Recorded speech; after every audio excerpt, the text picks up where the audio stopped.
Oke, halo, selamat malam teman-teman semua.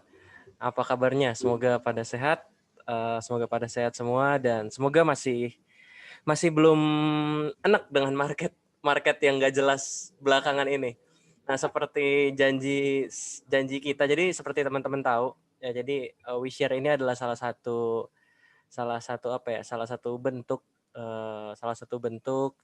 kerinduan Pak Wira dan saya untuk mengedukasi teman-teman supaya teman-teman Bapak Ibu semua supaya kita semua bisa punya mindset trading dulu yang benar, money management trading dulu yang benar, kesadaran akan risiko dulu yang benar di samping sebuah metode. Karena metode itu kalau menurut saya pribadi itu hanya sebagian kecil persentasenya dari keberhasilan seorang dalam trading. Yang paling penting justru psikologi dan money management tentunya. Nah, banyak banget di beberapa komentar di beberapa komentar video WeShare itu ada yang minta untuk namanya kita buat podcast berdua, saya dan Pak Wira di akhir series, mungkin bisa dibilang ini akhir dari season 1. Wah, season kayak sinetron aja. Satu. Nah, tanpa berlama-lama sudah saya hadirkan ada Pak Wira. Halo Pak Wira. Halo, halo semuanya. Halo Pak Wira, saya mau say thank you juga Pak Wira udah mau bantu kontribusi buat buat bantu edukasi teman-teman di grup Belajar Saham Plus semua Pak Wira. Ya, thank you juga nih udah ngundang saya. Padahal bukan siapa-siapa gitu. Enggak lah, Diajak untuk sharing di YouTube Pak Frans. enggak lah, enggak. Jadi sorry, intermezzo aja. Jadi waktu itu kayaknya akhir Desember tahun lalu ya Pak, saya agak lupa. Iya, Saya ngajak Pak Wira, Pak, yuk kita buat konten YouTube yang isinya edukasi step by step dari awal supaya newbie itu ngerti. Supaya newbie nggak mengeluar. Goal kita sih sebenarnya nggak, para teman-teman di grup tidak mengeluarkan kata-kata yang sama atau chat yang sama, yaitu saham ini besok naik lagi atau enggak. Kurang lebih seperti itu ya Pak, seingat saya. iya. Iya. Nah, jadi di sini Pak Wira udah mengumpulkan pertanyaan buat kita sama-sama jawab. Mungkin Pak Wira boleh presenting. Silakan Pak Wira. Kita sambil diskusi. Oke deh. Ini pertanyaannya semua dari kolom komentar di seri YouTube itu ya. Betul, Jadi betul. coba kita sama-sama jawab nih Pak Frans. Ini kebetulan sebenarnya salah satu idenya datang dari Pak Hairul Hamim ini sama Pak Wijaya ya. Next bikin podcast bareng Pak gitu. Jadi kepikiran, wah boleh juga tuh ya kita jawab pertanyaannya dalam bentuk podcast. Lumayan. Oke, kita langsung mulai aja gimana Pak? Boleh lanjut Pak, silakan. Boleh. Sip. Ini ada pertanyaan pertama dari Cokro STB. Oh, jadi gitu ya Pak. Tidak seperti di pasar yang real, orang jual barang untung, yang beli juga untung, dapat barang untuk dikonsumsi. Atau beli grosir untuk dijual lagi, nanti jadi keuntungan. Jadi pasar modal atau saham itu nggak dua-duanya untung ya. Pasti ada yang rugi, semacam MLM. Mohon pencerahannya. Oh, pertanyaannya berat sekali, Pak. Kak, mungkin dari saya dulu ya, Pak. Boleh Pak, boleh. Kalau kalau saya melihatnya tentu eh, ada sedikit kemiripan ya antara pasar real dengan pasar saham, tentunya pasti ada perbedaan gitu. Yang di sini ketika Cokro STB bilang, ketika saya jual barang, nanti yang beli itu untung karena kan dikonsumsi gitu ya. Sebenarnya kita merasakan itu juga dari sekuritas. Sekuritas kan memberikan kita jasa, kita mengkonsumsi jasanya. Bukan lembar sahamnya yang kita konsumsi, betul nggak sih Pak? Betul, Masa betul, betul, sahamnya yang betul. kita konsumsi gitu. Mhm. Jadi, apakah seperti pasar real? Sebenarnya sama, yaitu ini bisnis dari sekuritas ya. Dia jual jasa, kita mengkonsumsi jasa. Tapi apakah jasa yang kita konsumsi menghasilkan keuntungan atau kerugian, itu terlepas dari yang sekuritas gitu ya. Itu beda cerita gitu. Jadi ketika kita bertukar-tukar saham itu beda dengan kita mengkonsumsi barang gitu. Itu karena kita ngomongin investasi aset ya, bukan konsumsi di sini. Jadi menurut saya tentu berbeda gitu ya. Tapi bukan berarti sama-sama enggak untung gitu ya. Dua-duanya untung. Kebetulan untung yang kita lihat itu dari segi uang atau kenikmatan gitu ya. Menikmati jasa gitu. Kalau menikmati jasa merasa untung ya silakan gitu. Tapi kalau ada orang nih sewa tempat untuk berdagang contohnya.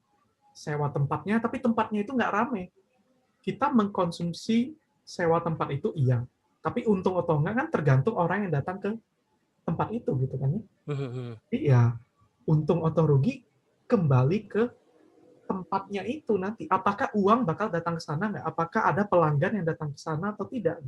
Kalau ternyata pelanggan yang datang, uang yang datang lebih sedikit dari biaya yang harus saya bayarkan ke tukang sewa tempat, yaitu negatif sum. Gitu. Otomatis saya akan perlahan merugi gitu ya. Saya nggak dapat duit dari pelanggan, tapi saya harus bayar uang sewa gitu. Jadi menurut saya seperti itu sih Pak. Atau ini ada berhubungan sama MLM menurut Pak Frans gimana? Aduh, kalau MLM sih rasanya enggak ya. Itu suatu konsep yang sangat berbeda jauh. Cuma mungkin Pak Cokro ini kita perlu sama-sama pahami. Jadi ketika kita membeli satu produk, itu kan ada yang namanya produk konsumsi, ada yang namanya produk investasi. Nah, jadi saham tidak bisa disamakan dengan produk konsumsi kalau menurut saya Pak Wira. Karena itu dua hal yang berbeda. Itu dua hal yang berbeda. Cuma kalau mau disamakan dengan produk, ya oke, sama seperti dagang itu betul. Tapi dagang kan kita nggak mengkonsumsi barang dagangan kita kan. Kita Iya, akan jual lagi kan. Nah, kurang betul. lebih saham konsepnya sama kayak gitu. Kalau disambungin apakah sama MLM? Enggak lah. Karena kita ngajak, misalkan saya ngajak paman saya trading saham, apakah saya untung? Apakah saya dapat komisi? Enggak. Iya. Iya, jadi itu bukan MLM kalau menurut saya Pak Wir. Tapi mungkin Pak Cokro ini berpikir bahwa gara-gara saya ada sebut yang itu Pak, the greater fool theory gitu. Bahwa Oke. ketika pasar itu zero sum atau negatif sum, satu-satunya keuntungan itu ya kita akan menjual ke orang yang kasarnya lebih Lebih bodoh, bodoh. nanti dia jual yang ke yang lebih bodoh lagi sampai akhirnya ada orang terakhir yang rugi. Makanya mungkin dipikirnya seperti MLM gitu ya. Cuman setahu saya kalau MLM yang secara teorinya yang pure itu sama-sama untung Pak Cokro, yaitu kita menjual produk dan produk itu dikonsumsi dan sistemnya itu multi level gitu ya, di mana Betul. kita memotong jalur distribusi itu prinsip utama dari MLM. Kalau yang kita kayak Indomie gitu ya, dari produsen Indominya itu nanti dijual ke distributor, distributor jual ke pasar, pasar jual lagi ke pasar yang lebih kecil, sampai ke warung, sampai ke kita. Itu sebenarnya makin lama barangnya makin mahal. Idea dari MLM itu memotong seluruh distribusi itu supaya barang itu langsung dari produsen didistribusikan dari member-membernya. Itulah multi Hmm. level marketing ya. Jadi malah idea dari MLM itu sangat positif kalau memang dijalankan sesuai teorinya. Tapi kenyataannya memang banyak yang disalahgunakan ya, idenya itu di tweak sedikit sehingga itu bisa menjadi money game, itu lain cerita. Gitu. Tapi ya pasar modal apakah seperti itu? Lagi-lagi tidak, itu produk investasi bukan produk konsumsi. Betul sekali. Ya. Setuju banget Pak Wira. Oke, kayak mungkin cukup untuk saya ini kayaknya. Cukup Pak Cokro. Semoga menjawab buat Pak Cokro nih. Pertanyaan berat sekali Pak. Iya. Oke, yang selanjutnya ini ada Menada Mei. By nature saham karena high risk, bagusnya buat value investing long term. Kalau trading itu you win you lose. Rata-rata per tahun average-nya jadi lebih rendah dibandingkan kalau kita investasi di saham berfundamental bagus untuk jangka yang lebih panjang. Mungkin mau dari Pak Frans dulu?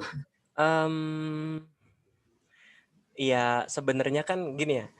Memang semakin banyak kita trade itu semakin banyak kemungkinan kita akan terkena satu resiko. Ya kan? Jadi ya benar kata Bapak ini, kalau kita trading ya you bisa win, you bisa lose. Tapi apakah investing long term itu bisa untung? Enggak juga kok, kita bisa lihat yang megang Sampurna. Bentar, saya sambil buka chart ya. Takut saya salah ngomong. Yang megang Sampurna itu kalau dia pegang dari 2000 berapa nih? 2015 aja dia masih rugi sekarang, bahkan rugi hampir 60%. Waduh. Iya kan? Yang invest loh ya, bukan nabung saham. Kalau nabung saham pun saya yakin masih rugi karena dia beli di atas, averaging terus, kalau DCA terus ke bawah terus. Seperti itu. Jadi tidak ada jaminan juga untuk, nah ini memang long term-nya ini agak agak dalam tanda kutip agak klise ya. Long term-nya ini berapa lama? Hmm. Long term-nya ini berapa lama? 1 tahun kah, 2 tahun, 3 tahun. Kalau menurut saya dibilang long term itu ketika lebih dari 5 tahun. Seperti itu. Dan tidak menjamin sekali lagi. Toh buktinya ada kok ini HMSP kalau kita mau objektif tarik dari time frame 2015 sampai sekarang rugi. Atau kita tarik Unilever juga rugi. Unilever kurang bagus apa fundamentalnya? Sampurna kurang bagus apa fundamentalnya? Jadi value investing itu tidak menjanjikan keuntungan. Dan sekali lagi, investasi itu bukan janji. Itu cuma instrumen investasi. Seperti itu kalau dari saya, Pak Wira. Kalau dari Pak Oh, Wira gimana nih? nah, kalau dari saya nih ya, betul sebenarnya sih saya setuju Pak, karena ada juga pernah salah satu member GBSP itu Uh-huh. chat pribadi saya gitu ya, dan dia cerita gitu, dia udah hold Antam 10 tahun baru balik modal sekarang di tahun yang waktu itu Antam terbang gitu loh. Jadi ya, itu kelihatan bahwa jangka panjang bukan berarti kita bisa profit, tapi betul kalau jangka panjang risiko pasti lebih rendah. Itu sih saya setuju gitu ya. Cuman yang perlu diperhatikan bahwa value investing itu nggak selalu ngomongin tentang fundamental bagus. Value investing itu justru ngomongin salah harga ya. Betul sekali. Setuju, Pak. Jadi Setuju, setuju, kalau setuju. kayak ngomongin UNVR itu bukan barangnya value investor. Karena itu sudah terlalu mahal, terserah fundamentalnya bagus, itu bukan barangnya seorang value investor gitu. Jadi kalau memang pemahaman dari Menada Me ini tentang value investing yang seperti itu, sebenarnya saya lumayan setuju Pak, karena saham-saham yang bicara itu biasa sahamnya itu lumayan ngeri ya, bahkan nggak pernah Mhm. kedengaran namanya, tapi memang salah harga karena orang nggak pernah kenal. Baru mungkin setelah 3 tahun itu bakal ada turnaround story atau meledak gitu ya. Betul, betul. Cuman kalau dibandingkan sama trading ya, you win you lose, sebenarnya keduanya itu bagus gitu Pak. Kita lihat sendiri Pak Bekti dari 200 juta jadi 14 M, dan itu trader ya. Trader yang di hari yang sama itu langsung dijual gitu. Nggak ada nunggu-nunggu. Sehingga susah sih kalau mau dibilang trading you win you lose, per tahunnya lebih kecil besar, sebenarnya lebih kecil lebih besar tergantung orangnya masing-masing ya. Dan tergantung saham apa yang dia investasikan. Jadi susah kalau mau dibandingkan lah, karena kedua metodenya bagus, approach-nya aja yang berbeda. Yang satu frekuensi rendah, tapi risk reward-nya dikejar sampai gede. Yang satu risk reward-nya kecil, tapi frekuensinya tinggi. Nah, jadi Yes, ya betul. ujung-ujungnya sama-sama bisa untung, kembali ke kompetensi masing-masing ya. Setuju. Betul. Thank you, Pak Wira, koreksinya. Saya lupa ada kata value investing-nya. Iya, iya, value ya. Karena di bawah bertuliskan saham berfundamental bagus. Karena umumnya saham-saham value investing itu biasanya kadang masih rugi, bahkan cash Iya, flow-nya masih minus gitu kan ya. betul, betul. Tapi Iya kan? orangnya tahu bahwa ini ada prospek, ada Betul. bakal perbaikan gitu, atau aksi korporasi tertentu gitu. Betul, betul banget, betul. Sama tentang apa Antam, saya punya satu cerita, Pak. Ini ceritanya agak lucu tapi agak ngenes juga.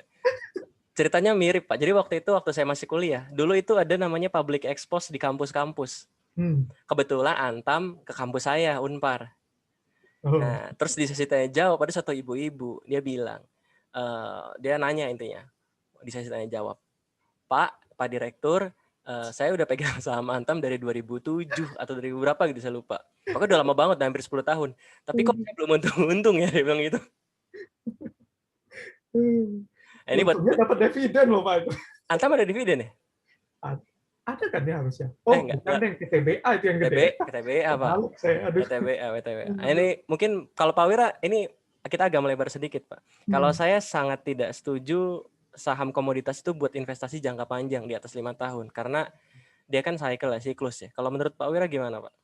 Iya, saya setuju. Jadi pada saat yang chat saya waktu itu cerita pegang 10 tahun Antam, saya bilang, waduh, pilihan dari awalnya agak miss ya, karena kalau untuk jangka panjang tidak memilih saham siklus harusnya. Betul, setuju. Kalau batu bara atau bahan tambang biasanya kan ada siklus 4 tahun, 5 tahun gitu ya. Jadi ya nggak cocok gitu. Sayang. Bahkan saya pernah dengar orang cerita pegang emas ya, hold gold itu dari rugi sampai balik modal tuh 10 tahun gitu. Ya siklus kan, siklus. Jadi kalau dia 5 tahun harusnya itu bisa untung, Pak. Betul, asal Saya, timingnya saya betul. setuju. Saya setuju kalau investasi harusnya tidak di yang cyclical ya. Betul, jangan cyclical stock ya. Kalau bukan di cyclical berarti di yang seperti apa kira-kira? Kalau jangka panjang ini ngomong di atas 5 tahun, paling aman ya sektor defensif ya. Oh iya, Banking konsumer ya? consumer ya. Iya, iya. Banking consumer. Oh iya, ini ngomongin fundamental bagus. Sekarang kan lagi heboh busu investing tuh. Gila, itu kan ada yang naik ribuan persen juga. Banyak Pak. Susah sih ya dibandingkan ini. Iya. Jadi tidak ada yang lebih baik, tapi memang kembali ke masing-masing ya. Iya, memang sekarang lagi ngetren busuk investing ya, betul. Waduh. Yang baru ada nih Pak, saham KONI. Jadi ini saham laporan keuangannya rugi terus, tapi grup Salim masuk ke sini. Dan Wah, udah auto reject atas 6 hari. disclaimer on ya teman-teman. Disclaimer on teman-teman, ini bukan rekomendasi saham ya. Ini udah naik dari 300 ke 1000. Jadi tolong jangan dikejar. Waduh, waduh.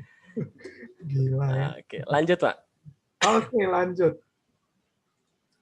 Tren ini dari Sukmidi Zawawi. Tren bullish dan bearish. Apakah ada bulan tertentu, Pak? Ini kebetulan untung saya ada siapin datanya nih, Pak. Wow. Jadi ini dari NeoBDM ada IHSG itu seasonality analisisnya ya. Dan kita bisa lihat secara expectancy ya, ada 2 bulan yang mencolok.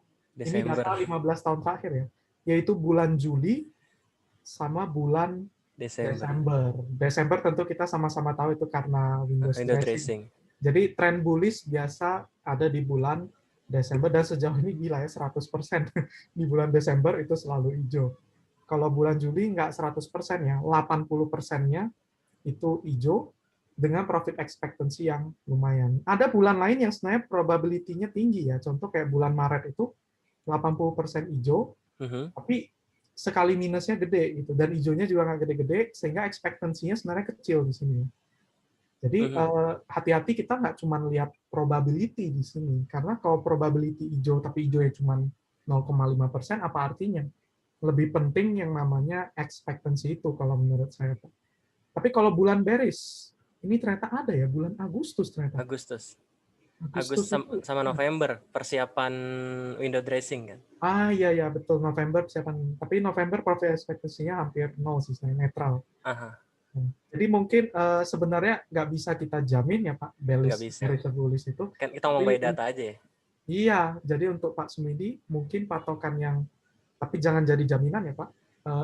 Juli dan Desember itu kemungkinan bullish, Agustus itu kemungkinan bearish.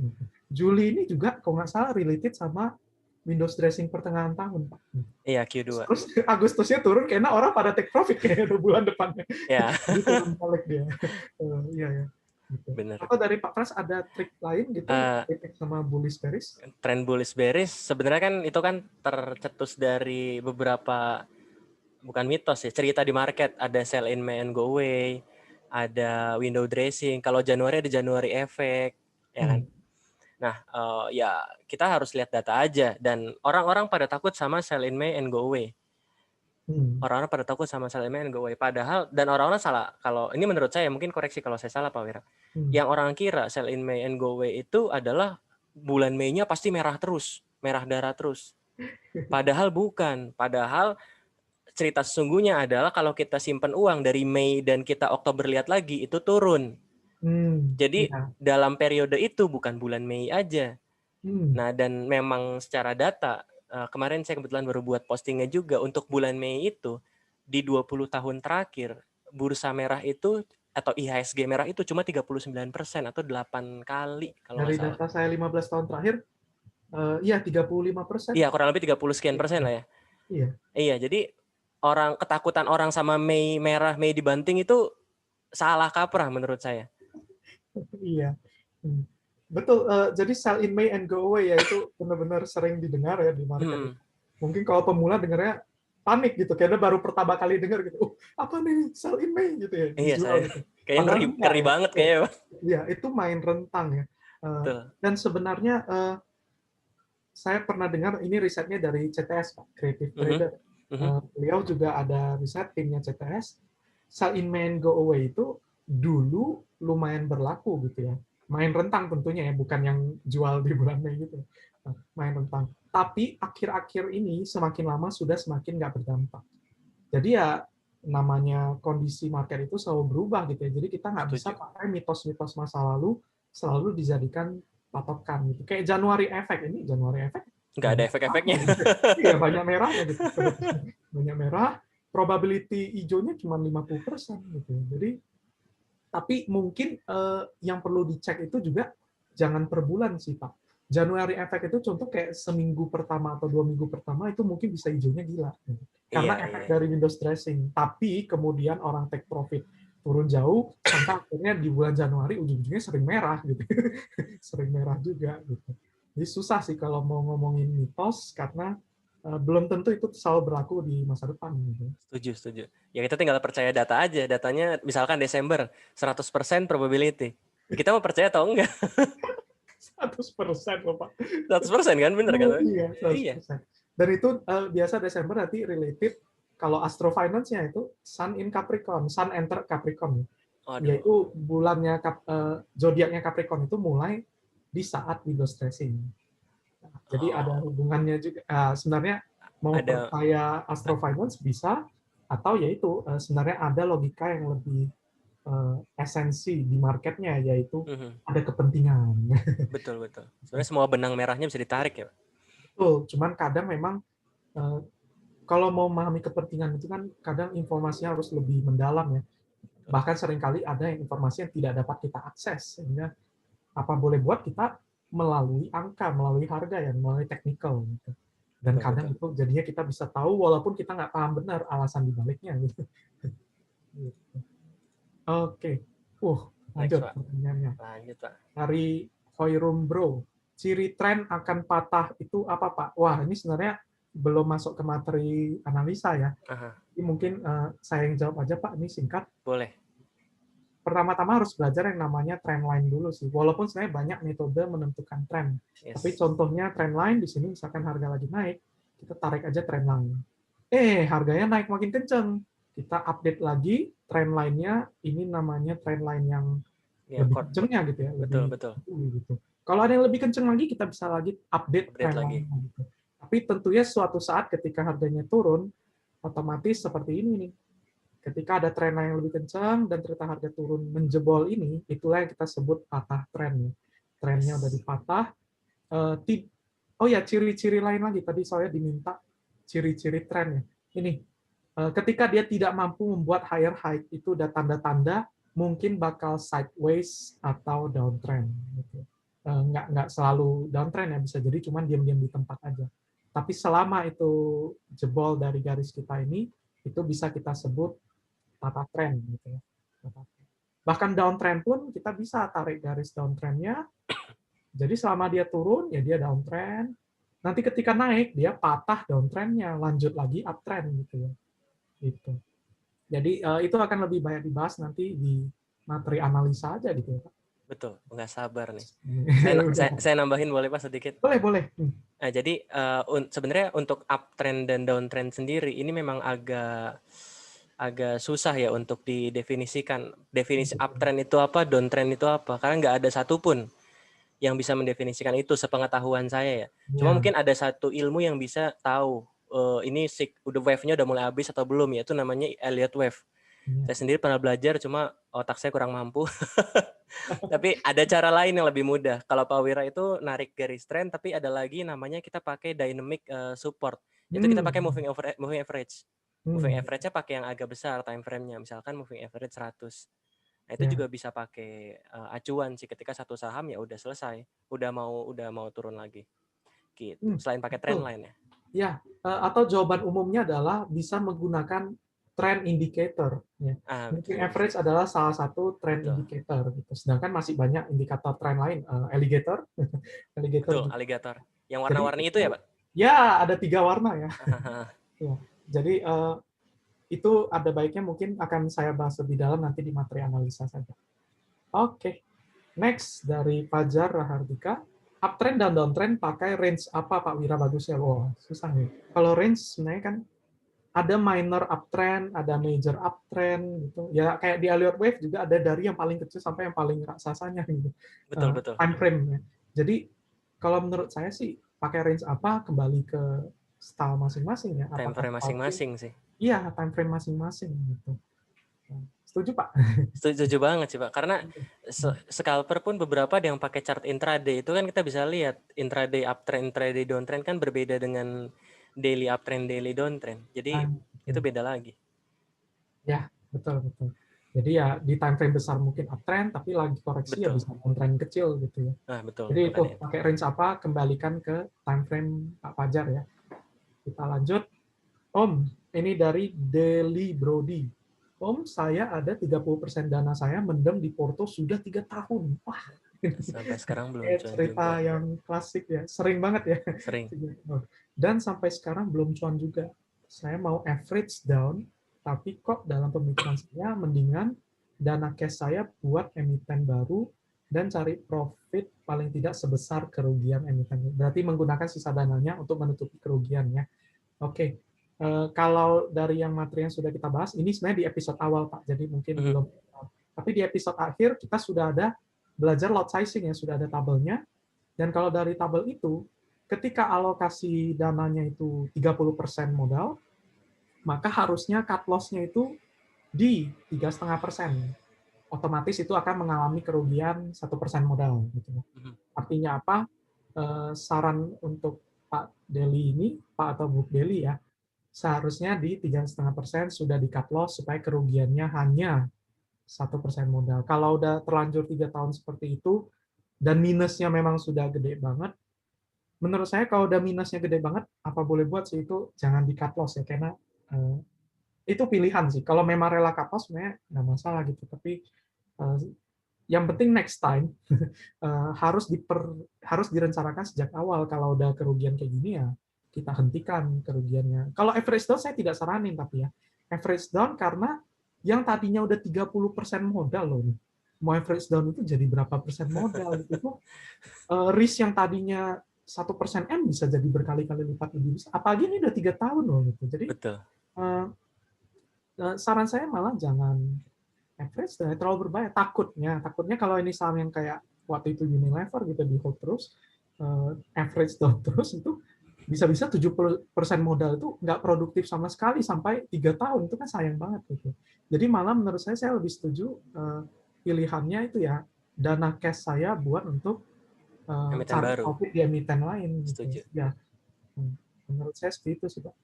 Saya setuju sih sama Pak Wira. Hmm. Mungkin kita nggak tahu ya, Bapak ini pegang atau Bapak atau Ibu ini pegang saham ini memang untuk trading atau investasi, tapi kita Oh, anggap iya. aja investor by accident karena nggak mau cut loss.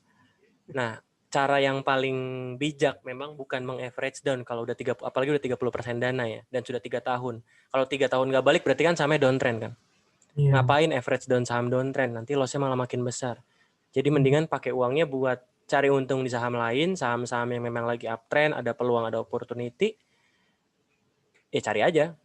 Nanti akan ada beberapa opsi lagi ketika misalkan contoh, oh kita udah bisa nyari kerugiannya udah balik dari saham yang 30% ini. Dari kita Hmm. trading. Ya ada opsi untuk ya udah cut loss aja yang 30%, selesai. Atau Impas. di hold, biarin aja Atau gitu di ya. hold biarin aja. Iya. Itu kan jadi itu opsi lagi. Tapi so far kalau sekarang sih yang saya lihat dari cerita kasusnya ya jangan jangan di average down, caranya udah bener cari emiten baru dan cari profit aja. Iya. Seperti itu. Sama mungkin poin untuk Pak Deli Brody ini belum merupakan saran yang menyeluruh ya, karena kita belum tahu Betul. sahamnya apa, Nah, belum itu tahu juga. kondisi. Nah, kayak kalau mau detail strategi untuk mengatasi ini ya, kita perlu tahu secara detail juga ya, Iya, sahamnya semua apa, informasi average berapa. supaya kita nggak salah paham gitu. 3 tahun, tapi kalau ternyata memang udah di akhir dari downtrend-nya kan, Hmm. udah saatnya average down, boleh-boleh Nah, aja. itu Tapi kalau betul. saya malah bukan anggap itu average down, saya menganggap sebagai transaksi terpisah. Yang sebelumnya udah rugi itu saya anggap nggak ada. Saya anggap ini saya lagi baru mulai Iya, betul. invest di saham itu gitu. Walaupun nanti ujung-ujungnya ternyata berhasil menutupi kerugian, itu urusan belakangan gitu. Urusan belakangan. Betul. Kurang detail untuk kita mampu memberikan saran yang menyeluruh. Oke. Next, Pak. Dari Muhammad Kristopo PS. Berarti kalau trading lebih dari 2 emiten, ya ini udah terjawab sebenarnya. Ya. Di tabel lot sizing tentu ya kita bisa lihat lebih dari 2, jangan satu aja. Gitu. Satu artinya berarti sayang banget ya. Kalau kita satu tapi pakai cuma sebagian dari proporsi modal kita, Ya, terus sisa modalnya itu untuk diapain? Sayang banget. Tapi kalau all in terlalu berbahaya gitu ya. Jadi Oh, perlu harus lebih ya. betul. Jangan all in sih. Kalau all in mah Iya, ya jangan all in itu itu sih. bahaya banget. Deg-degan setiap hari, Bang. Bahkan teman saya Pak pernah itu lebih 1-0 aja udah nggak mau ke toilet gitu Pak, ditahan kencing. Iya, apalagi yang all in gitu ya. Aduh. Ya, jadi jawabannya pasti lebih dari 2 emiten ya, minimal 2 deh ya. 2 itu pun udah, kalau dari lot sizing, money management, itu udah entry 40% modal, itu udah sangat berisiko, itu high risk. Dan itu cut loss-nya ketat, gitu. Cut loss-nya ketat banget. Mhm. Jadi tidak saya sarankan, mungkin saran saya 4-8 emiten. Kalau yang mau lebih santai lagi, bisa 4-10 emiten. Betul. Tapi balik lagi ke kesanggupan masing-masing ya. Bisa nggak tuh liatin 10 emiten tuh? Iya. Nah, Ya kan bingung juga, capek ya. iya capek. Saya Tapi biasa sukanya di sekitar 6 emiten udah pas itu. ya sama 5-6 lah udah oke lah. Ya. Kalau 10, wah saya nggak kebayang. Apalagi yang punya 20. Tapi Aduh. ada loh Pak, orang yang kayak gitu, yang dia sistemnya emang tabur benih aja. Nanti Oh yang ya, hijau dia taking profit, terus dia cari lagi, beli lagi. oh ya ya, betul Ada betul. orang Ya, kayak gitu. ya saya kenal Pak. Kalau orang SP itu bahkan biasa nanti brokernya banyak Pak. Iya, Jadi, di brokernya memang cuma 5, tapi brokernya ada 5. jadi 25. Aduh. Oke, next. Next Pak. Dari Go Irwan. Malam Pak, menurut Bapak, persentase tingkat cut loss untuk saham blue chip dan second liner dan gorengan itu kira-kira berapa persen normalnya? Mohon petunjuknya. Eh, Mungkin dari saya dulu ya Pak. Boleh Pak, monggo. Wah, blue chip dan second liner gorengan cut loss-nya berapa? Menurut saya nggak bisa patokan ya, karena blue chip juga banyak yang volatile gitu ya. Banyak Yes. banget yang geraknya itu juga liar gitu. Aha. Maka istilahnya ada ukuran volatilitas namanya adalah beta gitu ya. Jadi walaupun blue chip tetap bisa high beta, walaupun sahamnya second liner, tapi dia juga bisa lemot gitu. Jadi saran saya sebenarnya kembali ke market structure ya, support, resist, kita tentuin cut loss-nya itu berdasarkan kondisi, bukan berdasarkan eh, saham blue chip atau, tapi bisa juga berdasarkan volatilitas tadi gitu ya. Namanya ATR, average true True range. range. Jadi itu rata-rata dari lebarnya candle gitu. Mhm. Nah, itu kan berarti ya ukuran volatilitas juga sebenarnya gitu. Dari sana mungkin bisa masukkan juga untuk Pak Go Irwan ini eh, persennya bisa tergantung ATR ya, average true range gitu. Nanti kalau udah dapat persennya ya sisa jumlah lotnya tinggal diatur pakai lot sizing. Kalau cut loss-nya ternyata 10%, nggak masalah ya. Artinya lot yang kita entry lebih dikit gitu aja sih. Jadi adjust aja ya Pak. Ya. Atau Pak Frans ada tips gitu, persen khusus di blue chip berapa? Eh, Sebenarnya kalau ini balik lagi ya, kan metode untuk cut loss tuh bermacam-macam. Biasanya ada dua paling umum, ada yang pakai presentase, ada yang pakai support resisten. Hmm. Nah biasanya kalau yang pakai presentase itu mungkin lebih pas buat orang yang senang scalping ya. Hmm. Nah, yang senang scalping. Cuma kalau kita pakai daily chart, kalau saya pribadi sangat tidak menyarankan pakai presentase. Kenapa? Ini contoh, misalkan saya entry saham KF. Jarak saya entry dari supportnya itu 5%. Terus saya pasang cut loss 4%. Nah, begitu udah kena 4%, saya cut loss dong. Ternyata turun 1% lagi rebound. Karena salah satu sifat support resisten kan ada kemungkinan untuk mantul dari supportnya kan. Nah, jadi banyakan banyakan miss-nya kalau pakai presentase kalau dari saya. Jadi saya lebih Hmm. senang pakai support resisten. Oh, udah closing di bawah support, udah konfirmasi, selesai. Gitu. Ya, saya pribadi juga selalu ya pakai support resist, nanti keuntungannya berapa R gitu kalau saya. Betul. Jadi kita manage reward rasionya aja. Iya, Gitu betul. sih. Oke, mudah-mudahan menjawab untuk Mudah-mudahan menjawab Pak Irwan. ya Pak Go Irwan. Irwan. Next ada pertanyaan dari Pak Edi Wong. Mhm. Pak, saya udah coba, tapi mencari saham yang risk rewardnya 1:3 itu susah. Kebanyakan hanya 1:1 atau 1:1,5. Apakah memang seperti itu?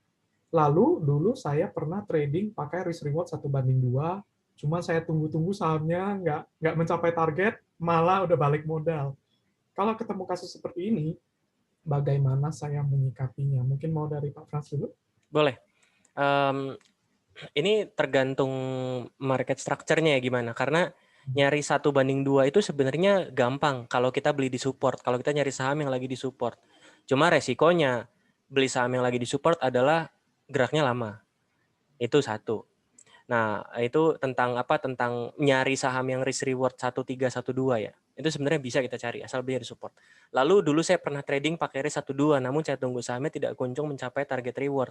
Nah, ini mungkin kita perlu evaluasi juga ya. Kita perlu evaluasi juga penentuan risk rewardnya seperti apa. Penentuan risk rewardnya seperti apa. Jangan-jangan reward 1:2 ini udah ngambil di tengah-tengah support resistennya terus kita maksa supaya rewardnya 2. Jadi nggak lihat market structure, cuma lihat presentasi aja. Presentase aja. Oh, presentasenya gini-gini. Jadi nggak lihat market structure-nya atau support resistennya, itu pun mungkin terjadi, tapi saya nggak tahu. Cuma mungkin salah satu cara mengantisipasinya adalah kalau udah naik beberapa persen, misalkan udah naik setengah dari rewardnya, mungkin bisa pasang trailing stop, naikin sedikit trailing stopnya kalau mau. Tapi kalau saya sih tipenya yang nunggu sampai kena seperti itu. Kalau Pak Wira gimana nih?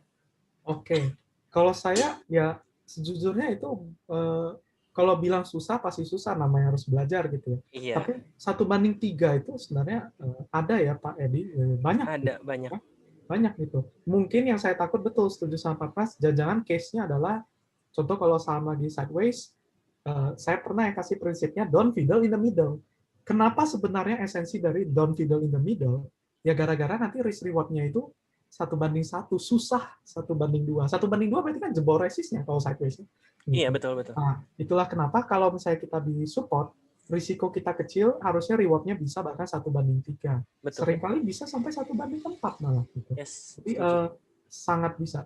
Scalper pun ada yang cut loss 1 tick, take profit 3 tick. Itu 1:3 loh. Scalper Yes. loh padahal. Scalper gitu.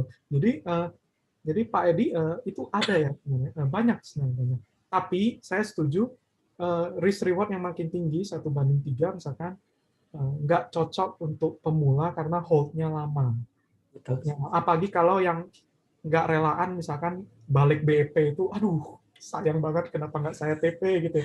Jadi itu nanti ada materinya sendiri saya akan sharing. TP itu juga bertahap. Kita nggak nunggu sampai 1:3. Tapi Setuju, di Pak. 1 banding berapanya kita udah take profit sebagian dulu. Supaya sisanya kalaupun kita balik BEP kita udah untung duluan. Tapi kalau nggak balik BEP dan terus naik, kita bisa capai target yang dari awal kita desain. Gitu. Dan biasa kalau kita udah kondisi untung ya istilahnya no risk gitu, risk free trade gitu, nggak bakal rugi lagi gitu ya. Kita lebih rela untuk hold. Gitu. Setuju. Psikologinya lebih kuat gitu. Apalagi kalau yang mau trailing kayak Pak Frans trend following-nya. Wah saya juga seperti itu gitu ya. Harus TP dulu baru saya mau trend following. Gitu. Saya nggak trend following terus gitu, tapi TP dulu supaya tenang. Baru itu beneran uang saya Oh, biarin, oke. biarin aja sampai patah tren gitu. Dan itu Setuju. risk reward-nya bisa puluhan bahkan ya. Betul. Banding 1 bisa. Gitu. Iya. Setuju sih, Pak. Kalau Pak Wira tadi setiap misalkan risk reward 1:3, setiap udah kena 1-1, 1-2 TP sedikit-sedikit itu bisa. Tapi kalau saya yang seperti Pak Wira tadi bilang, ini salah satu opsi juga mungkin buat Pak Edi dan teman-teman semua ya. Jadi misalkan kita set risk reward-nya 1:3. Begitu kita kena 1, biasanya saya pasang trailing. Sorry. Saya pasang trailing. Ketika kena 2, saya pasang trailing. Trailing ini maksudnya gimana, Pak? Jadi misalkan sekarang harganya 10. Saya mau take profit awal di 20. Oke, terus harga udah kena 20. Udah kena 20, terus saya naikin trailingnya. Saya pasang stop loss-nya di 18. Artinya apa? Saya merelakan 2 poin saya rugi. Maksudnya apa untung saya berkurang 2 poin demi 10 poin atau 5 poin yang ada di depan. Kurang lebih seperti itu. Cuma memang disiplin itu susah. Ya. Karena saya pun sering, nanti deh. Akhirnya turun lagi. Atau udah ada saham lain yang lebih menarik, aduh ini dijual Iya, aja. iya. Itu juga sering tuh. Itu kita proses belajar seumur hidup lah kalau kayak gitu lah. Betul Pak, setuju. Iya. Oh ya, jadi saya keingat lagi satu hal Pak. Jadi saya ada kenal salah satu pemain besar di Indonesia ya. Bahkan strateginya itu Pak, dia nggak ada TP-nya Pak. Yang ada itu dia cuma geser stop loss. Menarik banget loh Pak. Jadi nggak ada set target TP. Tugas dia adalah dia kalau harga naik, stop loss-nya dia naikin, naikin, naikin. Oh Jadi iya, dia iya. cuman gerakin stop loss gitu. Trailing Nah itu stop sebenarnya trailing konsepnya. juga ya, itu Aha, juga aha. trailing, tapi memang trailing manual gitu ya. Yep. Jadi untuk nanti materi trailing dan untuk yang TP bertahap seperti itu, nanti ada saya bahas juga sebenarnya materinya. Mudah-mudahan nanti bisa menjawab pertanyaan Pak Diwang lebih detail lagi ya. Yes. Teknikalnya, ini mungkin kita bahas idenya ya, tapi prakteknya nanti ada detailnya juga ya, pakai ATR dan lain juga bisa. Yes. Next, dari Eka Yuda. Salam, saya sudah pakai prinsip itu, dan win rate saya di atas 50%, namun tetap rugi. Setelah dipelajari, saya beliknya cicil, kalau naik 5%, dan dia pakai 20% modal. Tapi kalau turun, dia pakai 100% modal. Akhirnya risk reward-nya 5:1 gitu. Average down dan tidak bisa average up. Apakah ada saran dari senior di sini, Pak Wira atau Pak Wiguna? Ini bahkan ada teman lain yang jawabin di sini, ada yang di YouTube juga. Ya money management-nya Pak, alokasi berapa persen dari porto yang dipakai, jangan all in. Betul. Iya, jadi itulah kenapa lot sizing itu penting ya. Jangan risk-nya 5%, entry-nya itu all in gitu. Itu artinya merisikokan 5% modal gitu. Itu udah 5 kali lipat lebih berisiko dari sewajarnya. Ya itu risk reward-nya pantas 5:1. Oh, dia main pukul di bawah ya? Jadi dia itu sebenarnya awalnya udah benar Pak gitu. Mhm. Risk-nya 5%, entry 20% Aha. modal. Ini kan standar ya. Yes. Tapi next-nya dia itu entry-nya 100% modal dengan risk yang sama gitu. Ya ujung-ujungnya kalau cut loss yang kedua itu akan menutupi seluruh keuntungan dia gitu. Yes. Harusnya entry itu konsisten ya, nggak boleh Betul. lot-nya berubah-ubah makin lama makin terlalu besar seperti ini 100% gitu. Betul, betul. Dan bicara tentang win rate, sebenarnya win rate di atas 50% itu udah bagus banget loh. Iya itu udah bagus banget. Saya Tinggal kaget itu beliau tinggal bilang. berarti yang salah risk reward ratio-nya dan metode entry money management entry-nya kali ya. Betul, iya. Atau Yang yang saya takut malah Pak, kalau dia bisa bilang kalau turun 100% kayaknya average down. iya, mukul di bawah kan berarti dia. Ya, nah makanya win rate-nya tinggi, tapi expectancy-nya nanti negatif. Yes. Dan kalau seperti itu trading plan-nya jadi gimana tuh? Saya nggak kebayang sih. Iya, Trading plan-nya jadi sebenarnya average down tuh kompleks banget iya, hitung-hitungannya. kompleks Saya banget. udah dulu pakai tapi udah capek saya jadi nggak. Sebenarnya ada yang lebih baik dibandingkan average down, namanya itu scaling in ya. Tapi itu nanti ada materi sendiri saya bahas juga. Ya, jadi saran untuk Pak atau Bu Eka di sini, ingat risk-nya itu kalau bisa tetap 1% modal, lot-nya itu pakai lot sizing, jangan ditambah-tambah gitu. Cut loss ya cut loss, take Yes. profit, take profit. Oke, sini baik banget ada Mas Umar, Mas Sidik Umar Saifuddin Sidik udah bantu Saifuddin. jawabin ya. Oke, oh panjang banget. Waduh. Next dari 5 detik plus. Tapi untuk dana yang bertumbuh ngaturnya susah, kecuali kekuatan dana untuk membeli statis. Oh ini kayak relate sama Oh, tadi ya. iya, ngerti. Konstan 20 juta, risk reward bisa berjalan, tapi untuk dana yang di compound agak susah. Persen lu selanjutnya mampu menutupi keuntungan. Oke, ini mirip seperti tadi case-nya. Jadi 20 juta, win 5%. Tapi gara-gara modalnya udah naik, ketika lose 5%-nya itu menutupi keuntungan sebelumnya. Gitu. Oke, seperti itu gambarannya. Konsnya dengan RR begini adalah dana yang digunakan harus statis ya. Apalagi jika menemui losing streak. Oke, jika menggunakan strategi compound dana, gawat ketika win streak dan menggunakan RR 1:3. Maka daya beli next trade lebih besar ketika kena loss sekali, walaupun cut loss-nya 5%, akan menghanguskan keseluruhan profit sebelumnya. Nah, ini sebenarnya nggak juga gitu ya. Itulah kenapa saya tidak sarankan RR 1:1. Masalah seperti ini muncul gara-gara RR-nya 1:1 sebenarnya. Sebenarnya kalau dihitung-hitung profit expectancy-nya ini 0 atau negatif sedikit gitu. Makanya akibatnya win nanti loss-nya bisa menutupi keuntungannya gitu. Itulah kenapa bukan penting win rate-nya, bukan penting RR-nya, ujung-ujungnya expectancy-nya. Kalau expectancy-nya positif nggak bakal kayak gini. Saya udah buat simulasi yang saya ingat saya. Ini ada simulasinya.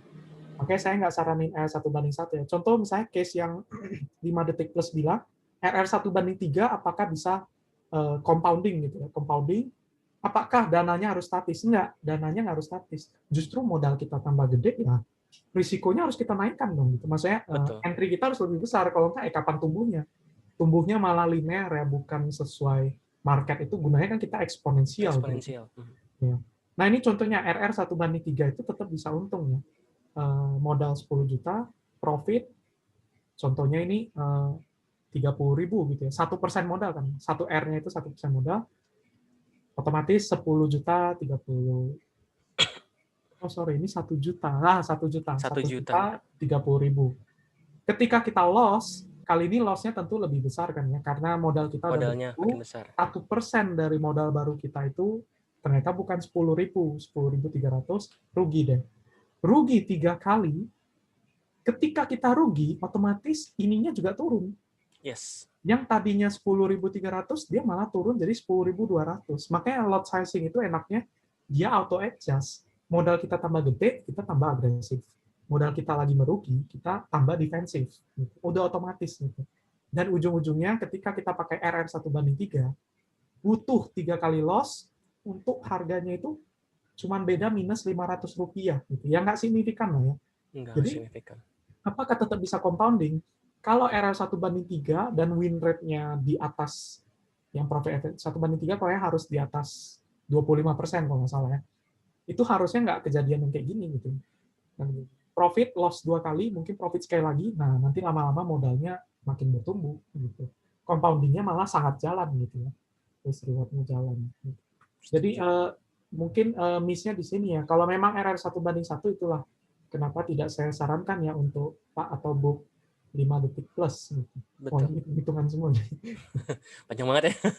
Iya, panjang banget. Gitu. Tapi beliau memang supaya detail ya, dia Iya, detail banget takutnya kita orangnya. salah paham. Betul, setuju Ini banget, setuju. bahkan di episode 10, Pak, saya ada buat simulasi gitu. Jadi kita kayak trading beneran di APLN gitu ya. Profit sekali, loss 3 kali, Pak, gitu. Dan modal kita diam di tempat, mirip seperti ini kasusnya. Kekuatan dari risk reward ya. Yes, the power of risk reward. Iya. Tapi harus diimbangi dengan win rate juga, jangan risk reward 1:3, win rate 10%. Iya, 1:3 minimal harus 25%, baru profit Iya, expectancy-nya positif. betul. Jadi hati-hati untuk teman-teman yang nggak cocok sama 1:3, kelamaan ya 1:2, supaya win rate-nya lebih naik dikit. Betul, Karena semakin tinggi win rate-nya itu makin kecil biasa. betul, risk reward-nya makin kecil. Ya. Tapi yang keren itu, nah itulah kenapa menurut saya value investing itu ilmu yang powerful banget, Pak. Gitu. Win rate-nya itu sebenarnya lumayan ya, mungkin 50% bisa, atau 30%. Tapi RR-nya itu 1:50 gitu. Jadi sekali ngejar itu pokoknya profit harus sampai PBV berapa gitu baru take profit. Iya, mereka Luar patokannya biasa. PBV biasanya. Iya, PBV gitu. Atau beggar gitu, beggar. Satu Dan beggar, 2 beggar. sebenarnya kalau di market itu ya, kalau kita mau bicara risk reward ya, misalnya ya kita mau polos-polosan ya. Sebenarnya di market itu risknya cuma satu loh. Sahamnya ke 50 atau delisting. Sementara rewardnya tidak terbatas. Itu kalau mau bicara ini ya, bicara risk reward. Tadi saya kepikiran tentang waktu Pak Wira bilang value investing, kalau target harga pakai PBV. Terus pertanyaannya stop loss-nya pakai apa kalau orang value investing? Biasanya pakai perkembangan fundamental ya. Iya. Biasa pakai kalau ada perubahan fundamental dia harus update.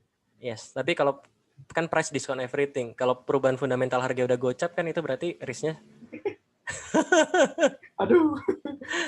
Iya, betul. Gitu sih. Nah, itulah kenapa value investing nggak pakai all in ya teman-teman. Jadi Betul, value investing nggak pakai all in teman-teman. money managementnya ada strategi, bahkan lebih ke nyicil ya mereka.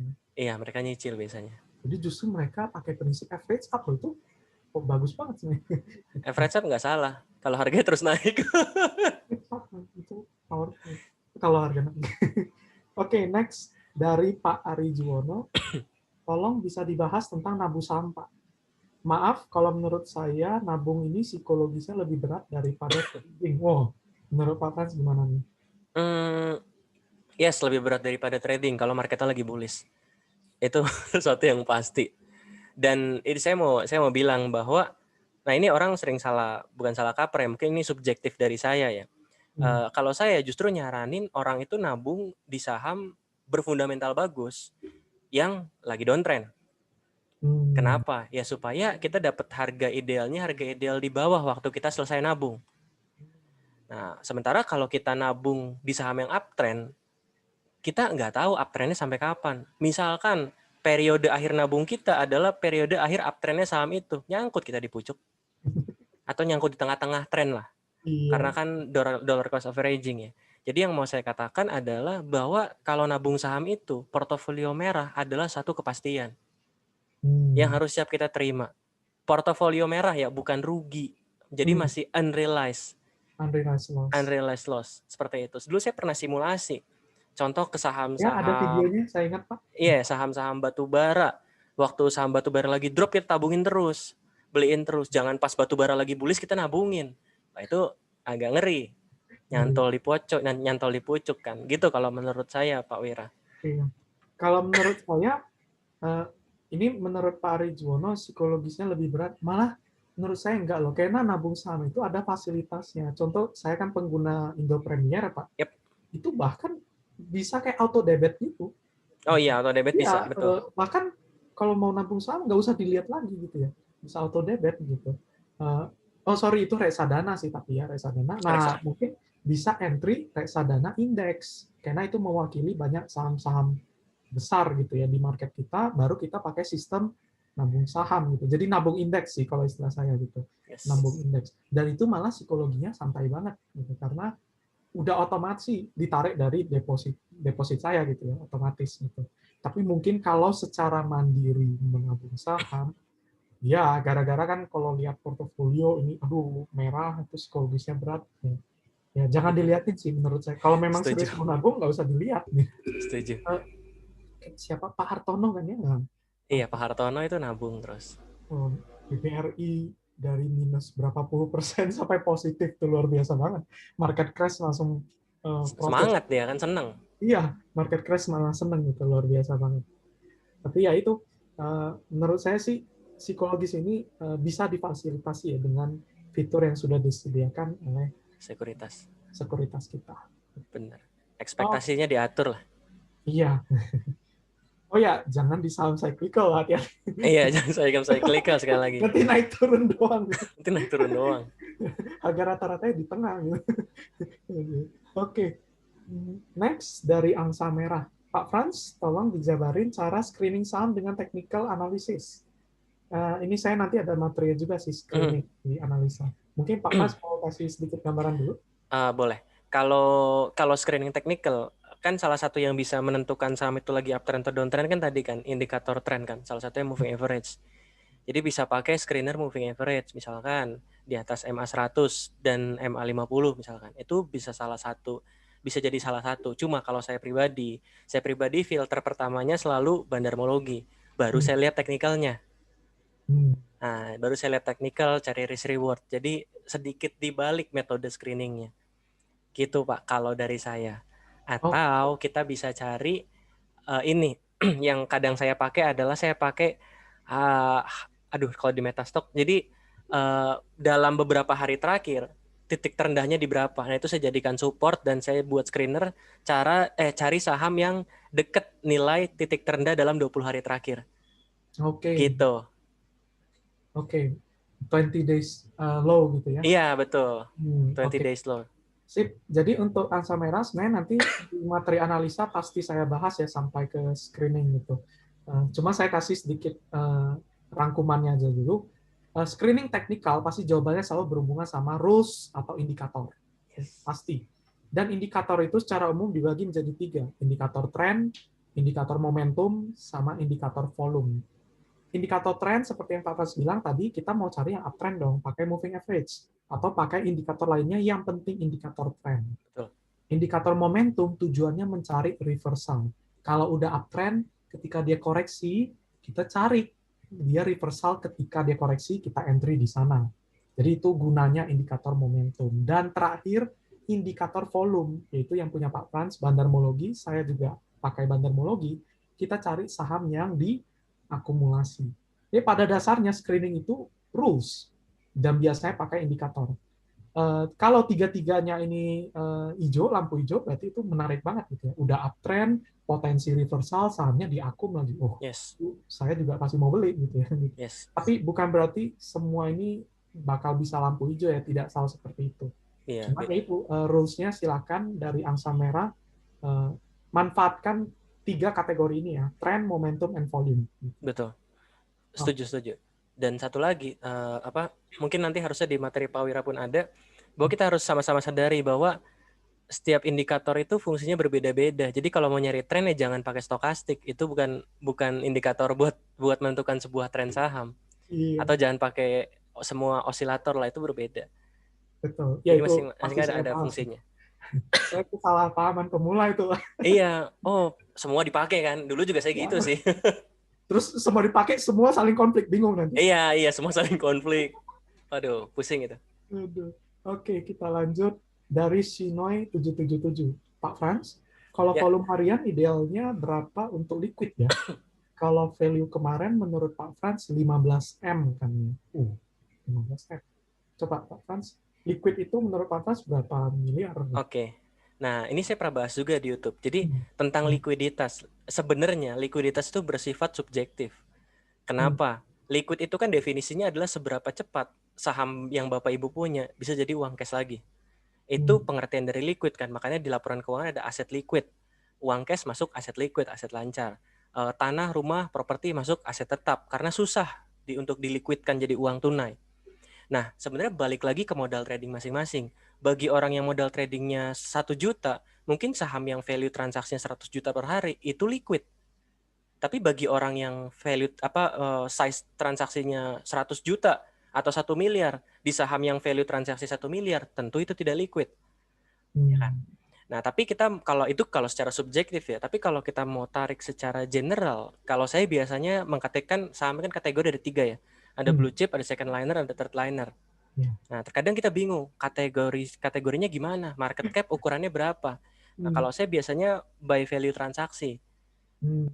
Di Oke. bawah 5 miliar itu masuk third liner, di atas 5 miliar sampai 15 miliar itu second liner, di atas 15 miliar atau naikin lagi kalau mau di atas 20 miliar baru itu first liner. Gitu. Itu Hmm. rata-rata 20 hari ya. Jadi jangan cuma 1 hari aja. Karena kalau saham digoreng 1 hari juga bisa 20 miliar. Iya, Iya kan? betul. Gitu sih kalau dari saya. Kalau dari Pak Wira gimana Pak tentang likuiditas nih? Ini sebenarnya saya ada bahas juga, Pak. Berarti kita sama-sama ada buat video bahas ini. Saya udah bahas di video yang mengenal risiko di pasar saham. Salah satunya Ya. risiko likuiditas. Yes. Saya udah bahas apa artinya sesuatu saham itu kita sebut liquid nih. Ya ujung-ujungnya tergantung modal kita. Betul. Kalau modal kita sangat besar, tentunya bahkan saham yang second liner pun bisa jadi nggak liquid untuk kita gitu ya.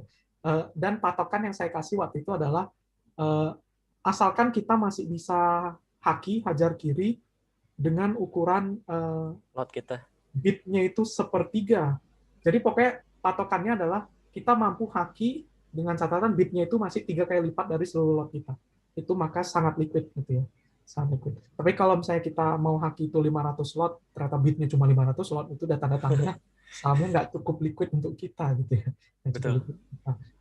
Mengenai yang second liner, blue chip, dan first liner, itu juga sering teman-teman GBSP yang japri saya nanya ini tuh Pak gitu. Jadi tanya, Pak Wir, apa sih saham-saham blue chip, list-list saham blue chip secara detail, blue chip, second liner, third liner gitu. Ya, Bingung saya juga juga ya. bingung.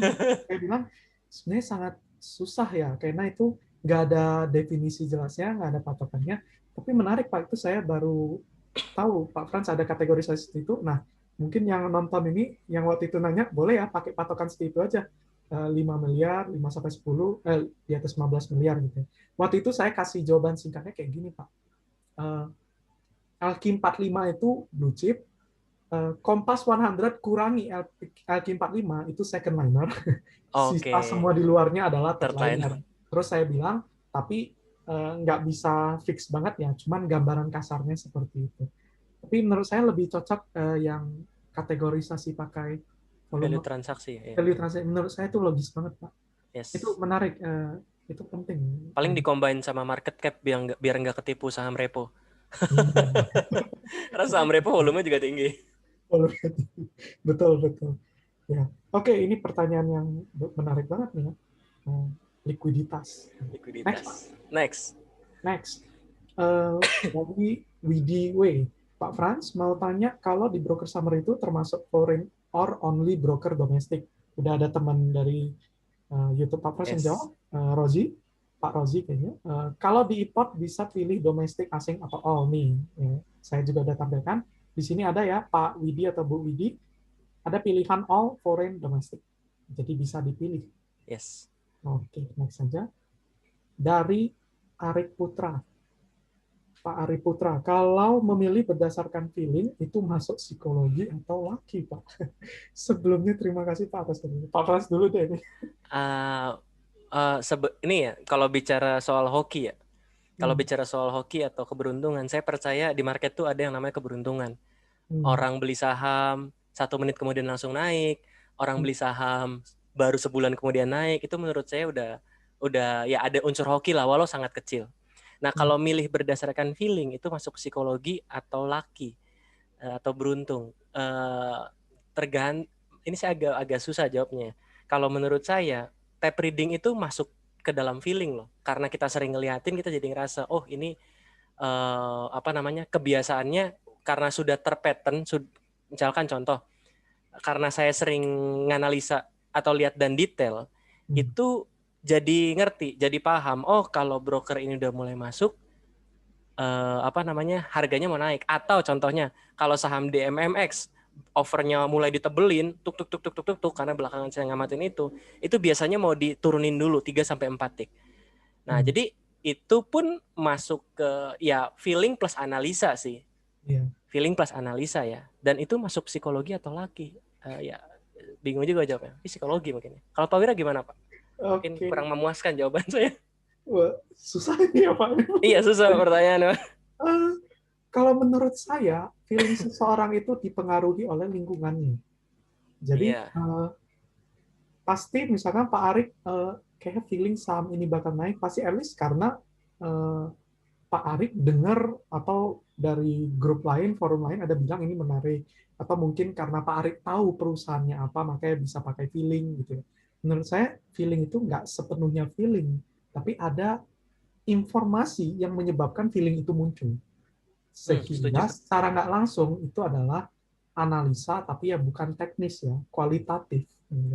Analisa kualitatif dan itu feeling. Apakah itu masuk ke psikologi atau luck ya? Hmm. Kalau itu untung itu luck. Kalau itu rugi dan di cut loss itu psikologi karena mentalnya tahu bahwa ini cuma feeling, tidak ada analisa, saya seharusnya cut loss ketika memang sudah saatnya. Jadi menurut saya itu bisa dua-duanya ya Pak. Iya sih. Ya betul, kalau untung berarti ya Anda beruntung. Iya kan, untung itu. Tapi kalau turun dan punya mental untuk mau cut loss karena tahu itu nggak dianalisa secara teknikal atau fundamental gitu, secara feeling doang, artinya ya dia punya psikologi yang baik. Gitu. Ya betul. Ini Pak. Oke, next aja Pak. Oke, next Pak. Mudah-mudahan menjawab ya untuk Pak Iya. Arif Putra ini. Oke, dari Sony Hadi. Bagaimana jika batas cut loss belum kesentuh, tapi kita masih rugi dalam waktu lama? Bagaimana sarannya? Boleh saya dulu, Pak? Boleh, monggo Pak. Eh, Saran saya memang tergantung time frame-nya. Karena bahkan seorang swing trader pun biasa ada batas waktu dia mulai akan terserah belum sentuh TP atau cut loss dia Jualan. biasa sih kalau masih merugi dia cut loss gitu. Kalau misalnya belum nyentuh target biasa masih di hold kalau seorang swing trader gitu. Jadi itu alasannya lebih ke produktivitas gitu, produktivitas modal. Kadang kalau cuma diam di tempat malah merah gitu. Merahnya pun masih kecil, eh, kasih batasan gitu. Setelah 2 minggu masih seperti itu mungkin boleh di cut loss saja, dioptimalkan dulu di saham-saham lain. Nanti kalau udah ada tanda-tanda bisa di entry balik, di buyback gitu. Jadi tergantung ini ruginya ya. Saya takut malah ini lagi ngomongin rugi yang parah Nyangkut. juga kayak investor mendadak itu, Pak. Tapi mudah-mudahan yang dimaksud adalah rugi dalam taraf wajar, Belum kena cut belum loss. kesentuh cut loss. Nah, biasa sih kalau saya nggak akan cut loss. Gitu. Tapi kalau udah kelamaan saya itu hitungannya bulan tapi ya gitu. Hitungannya bulan, itu akan saya cut loss. Gitu. Kalau Pak Frans gimana? Setuju Pak, itu pun yang saya pakai. Jadi kita sebagai trader itu harus punya maximum holding periodnya mau berapa lama. Maksimum hold. Jadi periode kita maksimal untuk nge-hold saham berapa lama. Kalau saya mostly rata-rata 40 sampai 50 hari kalau berdasarkan jurnal trading. Jadi Oh, rata-rata ya 40-50 hari. Kalau belum kena cut loss, mau itu posisinya lagi rugi atau lagi untung, ya udah jual dulu. Contohnya paling mudah kemarin di saham ARTA. Di saham ARTA, ya saya jual bukan karena kena target profit, bukan. Tapi karena waktunya udah kelamaan. Waktunya udah kelamaan, akhirnya saya selesai. Tapi ini yang poin penting. Jangan Pak Wira dan saya bilang kayak gini, teman-teman baru 1 hari 2 hari langsung cut loss, 1 hari 2 hari langsung cut loss, 1 hari 2 hari langsung jual, langsung jual, langsung jual. Nah itu ya ini lagi bukan seperti itu maksudnya. Jadi maksimum holding period itu bukan 1 hari 2 hari kalau menurut saya. ya. Tapi ya apalagi kalau time frame-nya besar ya disesuaikan aja sih. Gitu. Tapi kalau untuk day trader ada ya. Day trader itu ada maximum holding periodnya ya 1 hari. Satu Kayak hari Pak Bekti sorenya. itu ya sore ya pokoknya porto harus kosong gitu. Porto Betul. harus kosong. Nah, jadi itu bisa juga tergantung style tradingnya, time frame masing-masing. Oh ya, saya jadi keingat ada masukan. Kalau memang ragu gitu ya, tapi nanti kalau naik gimana? Ini udah hold 2 minggu nih gitu. Cut loss 50% aja. Jadi 50%-nya bisa dipakai untuk di yang lain. Kalau memang itu ternyata tiba-tiba sentuh cut loss, kita malah syukur, wah kita udah cut loss bagian waktu itu. Ya, Kalau ternyata itu naik, malah jadinya worth it gitu ya. Waktu kita nggak yes. terbuang sia-sia, at least ada keuntungan walaupun setengah dari yang seharusnya. Atau at least Yes. bahkan profitnya bisa menutupi 50% loss yang kita cut loss tadi. Gitu. Jadi mungkin itu bisa jadi masukan juga ya. Cut loss 50% supaya psikologinya nggak kepikiran lagi, aduh ini lama banget. Gitu. Yes, betul. Biar mindsetnya tetap let's trade gitu, bukan aduh ini kenapa lama gitu. Yes. Tapi kalau naik jangan nyesel. Iya. Nanti psikologinya rusak tuh kalau gitu. Kok tiap cut loss malah naik asal gitu. Iya, iya, iya. Itu selalu sih. Aduh, aduh. Oke. Oh, pertanyaannya habis, Wow, Pak. luar biasa, banyak banget. Oke. So, itu teman-teman dari Pawira dan saya. Ya, mungkin kalau teman-teman ada topik yang mau saya bahas juga atau nanti request juga mungkin boleh tulis di kolom komentar aja. Kita semua walau nggak balas kita baca kok. Walau kita nggak balas, jarang balas, tapi saya baca semua komentarnya. Kemarin ada yang nanya, ada yang nanya banyak banget lah. Jadi tapi ini pertanyaan yang bisa kita sortir. Ditunggu aja season 2-nya baik dari saya maupun dari Pak Wira. Saya juga thank you banget nih atas nama Belajar Saham Plus Wiguna Investment. Saya terima kasih sama Pak Wira udah mau sharing ke grup GBSP, bikin silabus. Kita thank you banget. Jasanya tidak akan pernah terbalas, biar Tuhan yang membalas. Gitu. Oke. Pak Wira ada closing statement? Ya, seperti biasa ya, kita sampai jumpa di season kedua Q&A ini ya, gitu. Season kedua. Kita kayak Podcast tukang Q&A. bubur naik haji nanti. Season 7. Saya mau kasih pesan penutup, Pak. Boleh, Pak. Ingat teman-teman, trade responsibly. Yes, betul banget. Setuju. Ini saya setuju banget. Oke, Oke, gitu. Thank you, Pak Wira. Thank you, teman-teman semua. Sampai ketemu lagi. sampai ketemu. Thank you, Pak Dadah. Frans. Bye-bye.